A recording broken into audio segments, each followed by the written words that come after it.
नमस्कार, मी महेश चिलमे. आज आपल्या पॉडकास्टमध्ये स्वराज भावसार उपस्थित आहेत. मागच्या 2 भागांमध्ये आपण हिंदू हृदय सम्राट श्री बाळासाहेब ठाकरे आणि हिंदुत्व या 2 प्रमुख विषयांवर चर्चा केली. वस्तुतः हिंदुत्व हा विषय 1 किंवा 2 भागात संपेल अशी व्यवस्था नाहीये, परंतु तो विषय पुढे चर्चा करत असताना नक्कीच येत जाईल. पण आज आपण जो चर्चा करतोय किंवा आज जो विषय घेत आहोत स्वराज्य, त्या विषयासंदर्भात काही मला मुद्दे मांडायचे. तर त्या संदर्भात सांगायचा उद्देश असा की आज आपण सभोवताली जेव्हा पाहतो महाराष्ट्रात आजूबाजूला, तर जी काही परिस्थिती निर्माण झाली आहे, तर त्या परिस्थितीला कोण प्रमुख कारणीभूत आहे असं काय वाटतं, आपल्याला काय वाटतं? नमस्कार. बघा, परिस्थिती म्हणजे आजच्या परिस्थितीला जबाबदार असं जर तुम्ही म्हटलं तर याचे मूळ शोधणं आपल्याला गरजेचं आहे. मूळ काय आहे ते राजकीय दृष्टिकोनातून आज जो महाराष्ट्राचा ऱ्हास झालाय, त्या ऱ्हास करण्यामागे मी मुख्यतः 2 लोकांना कारणीभूत समजतो. ते 2 गुजराती व्यापारी, त्यांचं नावं घेत नाही मी, पण ते सर्वश्रुत आहेत भारतात, महाराष्ट्रात, सगळ्यांना. याची मूळ कुठून सुरुवात झाली ते तुम्हाला सांगतो. वंदनीय हिंदू हृदय सम्राट बाळासाहेब ठाकरे हे जेव्हा स्वर्गवासी झाले 2012, त्यानंतर हे गुजराती जे आहे 2 व्यापारी, यांना अनुकूल बीजेपीला असं वातावरण होतं, कारण अँटी इन्कम्पल्सीमुळे काँग्रेसला जिंकणे अशक्य होतं त्या काळामध्ये लोकसभेला. आणि त्याच गोष्टीचा फायदा घेऊन 2014ला यांनी म्हणजे मोदी बीजेपी सरकार जे आताच आहे, ते बीजेपीच्या काही प्रमुख लोकांनी उद्धव बाळासाहेब ठाकरे यांच्याशी लोकसभेसाठी युती करण्यास दाखवलं आणि लोकसभेसाठी केली. पण त्यानंतर इमिजिएट 6 महिन्यात विधानसभा असते आपल्याकडे महाराष्ट्राची. महाराष्ट्राच्या विधानसभेला त्यांना लोकसभेला कळलं होतं की आपल्याला मेजॉरिटी आलेली आहे, आपल्याला आता उद्धव ठाकरे यांची गरज नाही. म्हणजे हे जे व्यक्तिमत्व आहे या बीजेपी मधले जे प्रमुख आहेत, किंवा हा बीजेपीचा जो चेहरा आहे ऍक्च्युअली, त्याच्या मागे RSSचा चेहरा लपलेला, आणि यांच्या लोकांचा एकाच की सगळं मी खाणार, या दृष्टिकोनातून त्यांनी विधानसभेच्या वेळेस मला आठवतं की खडसे साहेबांना फोन करून 2 दिवस आधी उद्धव ठाकरे साहेबांना सांगितलं की आपण युती करत नाहीये. आणि उद्धव साहेब ठाकरेंनी युतीच्या हिशोबाने 110-120 ठिकाणी लढण्याची जाहीर दाखवली होती. रातोरात आता 288 ठिकाणी आणणार कुठनं, त्यामुळे ती परिस्थिती निर्माण झाली. तरी उद्धव साहेब ठाकरेंनी तो विषय सोडला आणि 63 लोक अपघात त्यावेळेस जिंकून आले, तुम्हाला माहिती असेल. पुढे असं झालं की 2000 त्यानंतर युती पुन्हा ज्यावेळेस यांना लक्षात आलं की यांचे 105 आले होते साधारण, यावेळेस यांना लक्षात आलं की आपल्याला बहुमत मिळत नाही, त्यावेळेस त्यांनी परत गोड बोलून पुन्हा एकदा उद्धव साहेबांना, आणि उद्धव साहेबांचा स्वभाव कसा आहे, ठाकरे लोक आहेत, स्वभाव ठीक आहे, त्यांना समजत नाही, तो कावा जो आहे तो त्यांना माहित नाही. तो कावा, गमिनी कावा, जो कपटीपणाचा जो कावा आहे ना, तो यांच्याकडे नाहीये. त्यामुळे यांनी परत त्यावेळेस युती केली. पण युती केल्यानंतर पुढे जे झालं, महाराष्ट्राबरोबर जे ऱ्हास होण्याचं कारण महाराष्ट्राचं, त्याचं मुख्य कारण तुम्हाला सांगतो. 2016ला यांनी IFSC नेलं. IFSC मुंबईतनं गुजरातला नेले, ज्या ठिकाणी लाखभरून लोक काम करत होते. ठीक आहे. तर त्यावेळेस उद्धव साहेबांना लक्षात आलं की हे मुंबई लुटायसाठी आता सुरुवात झाली. त्यावेळेस डिमॉनिटायझेशन झालं. त्याच वेळेस त्यांनी नोटबंदीच्या वेळेस GST वगैरे या सगळ्या गोष्टी आणून त्यांचा सेंट्रलचा इन्कम वाढवण्याचा प्रयत्न केला आणि महाराष्ट्रातला हळूहळू ओढायचा प्रयत्न केला. त्याच वेळेस त्यांनी बुलेट ट्रेन हा प्रपोज आणला की त्यांच्या डोक्यात होतं कुठे मुंबईशी गुजरात कनेक्ट करणे. वस्तुतः ती गरज नव्हती, पण त्यांनी ती केली. म्हणजे त्यांच्या डोक्यात की मुंबई जर असं नाही मिळालं तर तशी मिळाली पाहिजे. 2017ला फक्त महापौर आमचा व्हाईल ह्या गोष्टीमुळे पुन्हा एकदा त्यांनी वाद केला आणि पुन्हा एकदा स्वतंत्र उद्धव साहेबांना लढायला लागलं. त्यावेळेस उद्धव साहेबांना लक्षात आलं की ही लोक आपल्याला कुठेतरी फसवतात. आता 2019 2019ला काय झालं, पुन्हा ती सिच्युएशन. लोकसभेला परत ते गोड बोलले, अमित शहा आतमध्ये आले, अमित शहानी यांना बोलले, यांनी दोघांनी मिळाले 18 यांचे आले, त्यांचे 303 आले, 303 समथिंग, बरोबर. त्यावेळेस सुद्धा यांना एकच खातं दिलं, वरती जड वाहतूक. पुन्हा विधानसभा आली 19ची. त्यावेळेस मात्र उद्धव साहेबांना लक्षात आलं होतं की हे एक तर महाराष्ट्र ओरबडतात आहे, आणि ह्या पापामध्ये मी तर म्हणतो उद्धव साहेब आज त्यांच्या सोबत नाही तर बरं आहे, कारण हे पाप जे असतं ना, या पापापासून लांब जाणं फार गरजेचं आहे. ईश्वराने सुबुद्धी दिली. आपण म्हणजे उद्धव बाळासाहेब ठाकरे हा जो पक्ष आहे, जो शिवसेना मी मानतो, तो लांब आहे त्यापासून आज, ते पाप जे असतं ना पाप, त्या पापात त्यांचा सहभाग नाही. 2019ला काय झालं, पुन्हा यांनी युती केली, बरोबर, त्यावेळेस युतीने लढले. त्यावेळेस आतमध्ये खोलीमध्ये जे पूजनीय खोली मानतात कोण, उद्धव बाळासाहेब ठाकरे, जे वंदनीय बाळासाहेब ठाकरे, त्या खोलीमध्ये यांनी वचन दिलं होतं. आणि भर सभेमध्ये त्यानंतर सुद्धा त्यांनी सांगितलं की मी माझ्या आई वडिलांची शपथ घेऊन सांगतो की मला यांनी 2.5 वर्षाचे कबूल केली होती. पण हे इतके हवरट आहेत आणि हे गुजराती आहेत, व्यवसायाने गुजराती. मी गुजराती लोकांना नाही तर हे बोलत आहे, पण हे स्पेसिफिक हे जी गुजराती लोक आहेत नाही दोघं, ती मानसिकता त्यांची तशी की सगळंच आम्हाला पाहिजे. त्या दृष्टिकोनातून पुढे काय झालं, 2.5 वर्ष शेवटपर्यंत दिले नाही. मग सकाळी सकाळी उद्धव साहेबांबरोबर तुम्ही 25 वर्ष जर तुम्ही ज्या हिंदुत्व बाळासाहेबांनी यांना शिकवलं त्या हिंदुत्वाला, त्याच गोष्टीवर आता मी मुद्द्यावर येणार होतो. ऍक्च्युली तुम्ही म्हणला माझा पुढचा प्रश्न त्याच मुद्द्याला अनुसरून आहे. तो असा की गेली 25 किंवा 30 वर्ष, म्हणजे साधारण आपण 1985 पासून पाहूया किंवा तेव्हापासून म्हणूया, ज्यावेळेस स्वर्गीय बाळासाहेब ठाकरेंनी हिंदुत्वाचा नाराची सुरुवात केली किंवा देशाला ओळख करून दिली, तर तेव्हापासून भाजप आणि शिवसेना या दोघांची युती आहे असं म्हणत होते किंवा तेव्हापासून युती होती. पण अचानक अशी कुठली घटना घडली किंवा असं काय कारण घडलं, कुठलं प्रमुख कारण की ज्याच्यामुळे ही युती तुटली, यावर आपल्याला काय वाटतं, म्हणजे आपलं काय मत आहे? युती तोडण्याचं कारण त्यांचं आहे, त्यांनी सकाळी अजितदादाबरोबर 2019ला शपथविधी घेतली. माझं काय म्हणणं आहे, मी तुमचा मित्र आहे, तुम्ही माझा मित्र, आपण जर एकदा काही ठरवलेलं आहे तर जो सुरुवातीला कंडिशन ब्रीच म्हणतात ना आपण, त्या ठरलेल्या क्लॉजचं जर तोडलं तर तो दोषी. स्वतः सकाळी 3 दिवसाचं सरकार कोणी स्थापन केलं, बीजेपीने अजितदादाबरोबर केलं. तर मग आता मला तुम्ही सगळ्यांना महाराष्ट्राला मी हा प्रश्न विचारतो, याच्यात चूक कोणाची आहे? भारतीय जनता पार्टीची. अजितदादाबरोबर जाणं हे त्यांची अनैसर्गिक युती होती का? नाही होती. 2.5 वर्ष तुम्ही देत होते, तर 2.5 वर्ष तुम्ही देणं काही अडचण होती का? उद्धव साहेबांना जे ठरलं ते करायचं होतं. ठीक आहे. दुसरी गोष्ट, 2.5 वर्ष मागण्याचं कारण तुम्हाला लक्षात नाही आलं की ही जी महाराष्ट्राची लूटमार आहे ती गुजरातला नेणार, हे जो कावा आहे तो उद्धव साहेबांनी ओळखला होता. त्यामुळे त्यांना माहिती होतं की जर सत्तेमध्ये 2.5 वर्ष आपल्याकडे राहिले तरच आपण महाराष्ट्राला वाचवू शकतो, भले आपले कमी असो जास्त असो, हे ठरलं होतं. आणि त्यात त्यांची बरोबर आहे ना, महाराष्ट्र वाचवणं हे त्यांचं आद्य कर्तव्य. प्रति वाटत नाही का तुम्हाला महाराष्ट्र वाचवलं पाहिजे, लुटला गेला नाही पाहिजे, मान्य ना? हो, एक मराठी व्यक्ती या नात्याने मला पूर्ण गोष्टीची बरोबर म्हणू शकतो. महाराष्ट्र त्यानंतर मग यांनी जर बीजेपीनी जर अजितदादा बरोबर राष्ट्रवादी बरोबर सकाळी पहाटेचा शपथविधी घेतला तर चूक कोणाची आहे? कोणाची चूक? मोदी शहाची चूक नाहीये? काय वाटतं तुम्हाला? नाही, बरोबर. आता या गोष्टीसाठी कोण चूक आणि कोण बरोबर? 100% जनता ठरवेल किंवा आपण म्हणतो की जनतेला माझा प्रतिप्रश्न आहे हा की सकाळी जर पहाटे जर शपथविधी अजितदादा बरोबर होतो सुरुवातीला, तर चूक झाली बीजेपीकडनं. उद्या जाऊन ते सरकार 3 दिवसाचं पडलं, त्यानंतर जर मवियाचं सरकार झालं तर वाईट काय? बरं, मवियाचं सरकारमध्ये मुख्य कोण होतं? शरद पवार साहेब होते, ते मध्यस्थी म्हणून. मुख्यमंत्री कोण होतं? उद्धव साहेब होते. म्हणजेच जर मराठी माणूस महाराष्ट्राचा मुख्यमंत्री असेल, शिवसेनेचा मुख्यमंत्री झाला असेल, तर महाराष्ट्रात आनंद झाला होता ना. बरोबर आहे ना.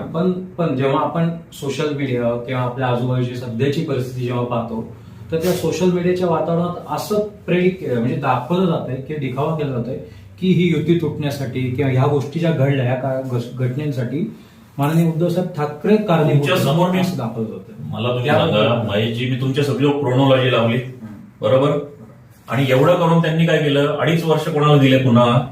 हा, म्हणजे सरकार तोडल्यानंतर 2.5 वर्ष परत कोणाला दिले? शिवसेनेला. कोणाला दिले? शिंदे साहेबांना. शिंदेला. बरं, शिंदे तुम्हाला सांगू 2 लोकांमुळे महाराष्ट्राचं नुकसान झालेलं आहे. ते 2 गुजराती व्यापारी आणि 2 लाचार. मी कॅमेऱ्यावर सांगतोय, लाचारी करणारे 2 लोक. एक फडणवीस, ते अँबिशियस आहे कारण त्यांना पुढचं काहीतरी करायचं, पण त्यांना याची पडलेली नाही की आपण मराठी माणसासाठी काहीतरी केलं पाहिजे. आज किती प्रोजेक्ट गेले तुम्हाला माहिती आहे. हे दोघं 2022 नंतर सत्तेत आल्यानंतर महाराष्ट्रातले किती प्रोजेक्ट गेले. करोनात साहेबांनी एकदम उत्तम कामगिरी केली. फर्स्ट 5 मध्ये भारतामध्ये त्यांचा नंबर लागला होता. हे यांना बघावलं नाही गेलं. सरकार यांनी करोना संपला तोडल्यानंतर किती नुकसान झालंय महाराष्ट्राचं सांगा. मान्य ना. पण आता ज्यावेळी आपण असं म्हणतो त्याच वेळेस हेच सरकार उद्धव साहेबांना नावं ठेवत होतं काय, तर घरात बसून सरकार चालवतात, ऑनलाईन. माझं म्हणणं काय आहे, बिल गेट्स काम करतो का रस्त्यावर येऊन? नाही. स्टीव्ह जॉब रस्त्यावरून काम करतोय का? नाही. Some people have their power, त्यांच्याकडे ती एक मॅनेजमेंट पॉवर होती. त्या व्यक्तीचं फेसबुक लाईव्ह वरून पण सुद्धा करोडो लोक ऐकत होते, मृत्यू टाळत होते. आणि हे लोकांचं कोणी ऐकलंच नसतं. देव चांगल्या लोकांकडनं पर्टिक्युलर टाइम पिरियड करून घेतो. मी याच्यासाठी सर्व जनतेसमोर उद्धव साहेबांचं अभिनंदन करतो की ईश्वराने तुम्हाला त्या वाईट परिस्थितीमध्ये मुद्दाम ईश्वराने तुम्हाला मुख्यमंत्री बनवलेलं होतं. आता पुढचा तुम्हाला सांगतो 2022 नंतरची परिस्थिती, 2022 नंतरची परिस्थिती. आपण त्याच परिस्थितीवर येण्यापूर्वी एक म्हणतो, ज्यावेळेस महाविकास आघाडीचे सरकार होतं किंवा सत्ता होती, काही महाराष्ट्रामध्ये काही उद्योगधंदे आले होते किंवा काही करार झाले होते, आपण असं म्हणू शकतो. पण त्या करारानंतर किंवा ज्यावेळेस सत्ता बदल झाली त्यानंतर त्या उद्योगधंद्यांचं पुढे झालं काय किंवा ते कुठे काय, तेच तुम्हाला सांगतो ना. गोष्टी कागदावर तेच तुम्हाला सांगतो. बघा, यांचा जो कावा आहे गुजरातमधून मुंबईला जोडणे किंवा मुंबईतून सर्व कामधंदा संपवणे, हे उद्धव साहेबांनी ओळखलं होतं, पवार साहेबांनी ओळखलं होतं. महाराष्ट्राचं नुकसान न होऊ देणे हे पहिलं काम इथल्या व्यक्तीचं आहे, मराठी माणसाचं आहे, इथल्या प्रत्येक महाराष्ट्रीयन माणसाचं आहे असं मी मानतो. कारण इथले उद्योगधंद्यावर सगळ्यात पहिले राईट्स किंवा हक्क मराठी माणसाचा आहे, इथल्या महाराष्ट्रीयन माणसाचा आहे. मान्य करता? 2022ला जेव्हा सरकार पडलं तर ह्या 2 लाचार लोकांनी, यांना तर माहितच नव्हतं मी मुख्यमंत्री होणार. जेव्हा पेढा खातानाचा चेहरा पडला तर 3च लोकांना माहिती होतं मुख्यमंत्री कोण होणार. तुमची माहितीसाठी सांगतो, एक शिंदे, दुसरे मोदी आणि शहा. एवढं मोठं तर फडणवीसांना फसवलं आहे लोकांनी. पण फडणवीस काही करू नाही शकत, कारण की ज्या व्यक्तीला लांबचं काही बघायचं आहे त्याला त्या स्वार्थामुळे त्याला आज तो आंधळा झालेला माणूस असतो. दुसरं, आता यांचं नुकसान तुम्हाला मी आता नुकसान सांगतो. आजच्या डेटमध्ये कमीत कमी 15 ते 20 लाख करोड रुपयाची इन्व्हेस्टमेंटचं नुकसान केलेलं आहे या लोकांनी. आणि सगळी इन्व्हेस्टमेंट जी ती गुजरातला गेलेली आहे, सर्वांनी माहिती आहे. तुम्हाला मी प्रोजेक्ट वाटतो, IFSC कोण, ठीक आहे. आता तुम्हाला सांगतो प्रोजेक्ट गेले किंवा उद्योगधंदे गेले आपण असं म्हणतो, पण त्याची काही उदाहरणं, IFSC कोड, त्याच्यामध्ये लाखो लोक वर्किंग करत होते, ठीक आहे. डायमंड पार्क सो आज मुंबईत आहे, तो नेलाय तिकडे त्यांनी, ठीक आहे, सुरतला नेला. मरीन अकॅडमी जो रायगडला येणारा प्रोजेक्ट होता तो तुम्हाला त्यांनी द्वारकाला नेला. तुम्हाला सांगतो वेदांता फॉक्सकॉन जो आपल्या तळेगावला येणार होता पुण्यामध्ये, तो त्यांनी तिथे भरूचला नेला. बरोबर. माझ्याकडे काही लिहिले आहेत. मेडिकल डिव्हाइस पार्क ते संभाजीनगरला येणार होता, तो हिमाचल प्रदेश, जिथे यांचं सरकार तिथे यांनी पाठवला. बल्क ड्रग रायगडचा तुम्हाला बोललोच मी. त्यानंतर टाटा एअरबस, विदर्भात 1-2 कामं जात होते, त्यापैकी टाटा एअरबस मोठा प्रोजेक्ट होता. तो टाटा एअरबस सारखा प्रोजेक्ट तुम्ही तिकडे नेला. मग तुम्ही रोजगार कसं देता ते तुम्ही, ठीक आहे. चला, त्याच्यावरती पाणबुडी प्रकल्प सिंधुदुर्गाचा, तोही तुम्ही गुजरातला नेला. सॅफ्रॉन इंजिनिअरिंगचा तोही प्रोजेक्ट तुम्ही काय झालं त्याचं पुढे तोही नेला. म्हणजे आदित्य ठाकरे, उद्धव ठाकरे आणि मवियाच्या सरकारमधले जेवढ्या पण लोकांनी जे खरे कष्ट घेतले होते दावोसला जाऊन, ते कष्टाचे सगळं फळ जे आहे त्यांनी या 2 लाचारांनी. आणि मला वाईट का वाटतं की ठीक आहे तुम्ही मुख्यमंत्री पदासाठी तुमचा लोक तुम्हाला अडवाला शिंदेना, पण तुम्ही अरे हसा हिंदू नसतो, तुम्ही क्वार्टर्ड हिंदू आहे. एक मराठी माणूस जो सदैव महाराष्ट्रातला जो हिंदू आहे, त्या हिंदूच्या पोटावर लाथ मारून तुम्ही गुजरातला प्रोजेक्ट नेण्यासाठी त्यांना मदत केली, याला आम्ही हिंदुत्व म्हणत नाही. आणि पुन्हा तुम्हाला हेच लक्षात ठेवतं, ही हिंदूच्या नावाखाली मराठी माणसांना फसवतात आहे आणि या महाराष्ट्राचा संपूर्णपणे ऱ्हास करतात आहे. ही कपटी नीती, आणि या कपटी नीतीला मदत करणारे 2 लोक आहेत, एक शिंदे आणि दुसरे जे आहे ते फडणवीस. याच्यावर मी एकदम पक्क आहे, माझं मत याच्यामध्ये काही चेंजेस नाही.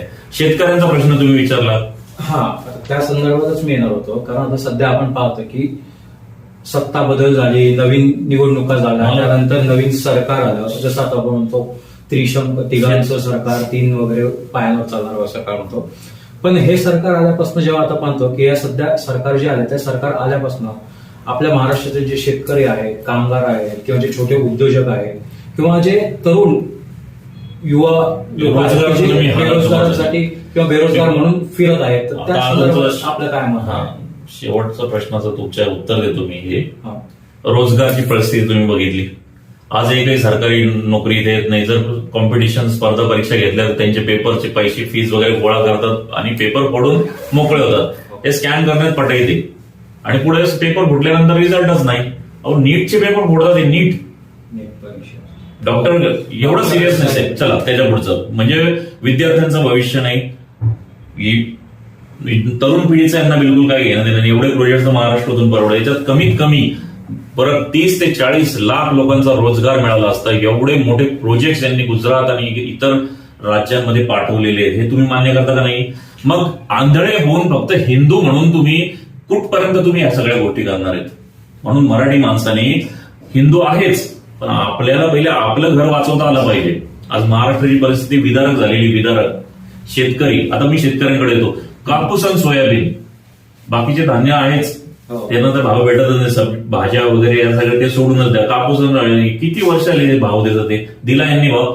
अहो सोडा, ओला दुष्काळ रडला, शेतकरी रडला. रडलेल्या शेतकऱ्यावर तुम्हाला दया येऊ नाही शकत, आणि तुम्ही 10,000 रुपये प्रत्येक बिहारच्या महिला म्हणजे वोटर्स तुम्ही 10,000 रुपये पाठवता. पैसे कुठून? इथनेच महाराष्ट्र लुटून सर्व राज्य काबीज करणे, सर्व देश काबीज करणे, एवढा यांचा एक अजेंडा आहे. मराठी माणसाने वेळेत शानपण नाही आणलं तर मराठी माणसाचं काही खरं नाही. कामगारांचा प्रश्न सांगतो. कामगार आजही जा तुम्ही, 700-800 रुपये त्याला दिवसभर कष्ट करायला लागतं. अहो भाडं सुद्धा परवडत नाही, तेल परवडत नाही, साखर परवडत नाही. 800 रुपयाने कोणी आज श्रीमंत होऊ शकत नाही. त्याचं स्वप्नच राहील तो कधी घर करेल, तो भागच नाही. त्याला एक सध्या 2 व्हीलर पण नाही घेता येते. ही कामगारांची परिस्थिती. पुढचं तुम्हाला अजून कोणाचं विचारायचं तुम्हाला? नाही, आता या 2 गोष्टींशी संलग्न मला एक पुढचा प्रश्न फक्त विचारायचा आहे. जसं तुम्ही कामगारांचा आता उल्लेख केला, कामगारांचा उल्लेख केल्यानंतर सध्याच्या सरकारने एक नियम बदलला आहे. मला वाटतं आपण ज्ञात असाल त्या बाबतीत. पहिलं कामगारांचं जे वर्किंग टाइम होतं, कामाचे जे तास होते ते 8 तास होते, आणि सध्या सरकारने त्या नियमात बदल करून ते 12 तास केले. ते तुम्हाला तर माहितीच आहे. मी काय म्हणतोय, कुठल्याही प्रकारचं वर्क कल्चर नाहीये. आणि तुम्ही हे सगळं, मी वेळेच्या अभावामुळे मी तुम्हाला सांगतो, हे सगळं तुम्ही सोडून द्या. यांच्याकडनं अपेक्षा करणं सोडून द्या. हे तुम्हाला फक्त तोंडाला पानं घुसणारे नालायक आणि बेशरम सरकार आहे. आणि असंवेदनशील, अगदी संवेदनाहीन लोक आहेत ही लोक तुमची नाही आहेत. फक्त मुस्लिम, हिंदू, ख्रिश्चन, इसाई धर्मात भांडण, जातीत भांडण, व्हेज नॉन व्हेज भांडण, OBC, SC NT versus open, एवढंच हे करू शकतात. याच्या पलीकडे काही करू शकत नाही. आणि महाराष्ट्राला मी आज या पॉडकास्ट मधनं मी आवाहन करतो मराठी जनतेला, तुम्ही हिंदू आहात याच्यासाठी यांच्या सर्टिफिकेटची गरज नाही दादांनो. आज जर तुम्ही सावध नाही झाला तर इथला शेतकरी, कामगार, मजूर, विद्यार्थी, तरुण जो शिकलेला आहे, इथले फक्त बहीण, ती 1,500 रुपयात ती बहीणला पण मी सावध करतो की बाकीचे तुझे पोरं, तुझा नवरा, यांचे सगळ्यांचे घराचे 1,500 आपण आनंदी राहून या सगळ्या गोष्टीकडे दुर्लक्ष करता कामा नये. सर्व मराठी माणसांनी संपूर्णपणे हिंदूच्या फक्त दृष्टिकोनातून न बघता पहिले महाराष्ट्र, पहिले आपण मराठी आहोत या दृष्टिकोनातून हा महाराष्ट्रातल्या महानगरपालिकेच्या इलेक्शनला वोटिंग करायचं आहे. दुसरं कुठलाही विचार या मिनिटाला, या क्षणाला करता कामा नये, असं मी आवाहन करतो महाराष्ट्रातल्या जनतेला. ठीक आहे, धन्यवाद स्वराजजी. आज आपण आलात आणि आज आपण जी चर्चा केली त्या चर्चेमध्ये आपलं महत्वपूर्ण योगदान दिलं. असं हा काय आपला शेवटचा नाही, इथून पुढे अजून आपले विचार आहेत ते पुढे करतच जाऊ. पण आज आपण आपला अमूल्य वेळ दिला त्याबद्दल आपले धन्यवाद. जय महाराष्ट्र. जय महाराष्ट्र.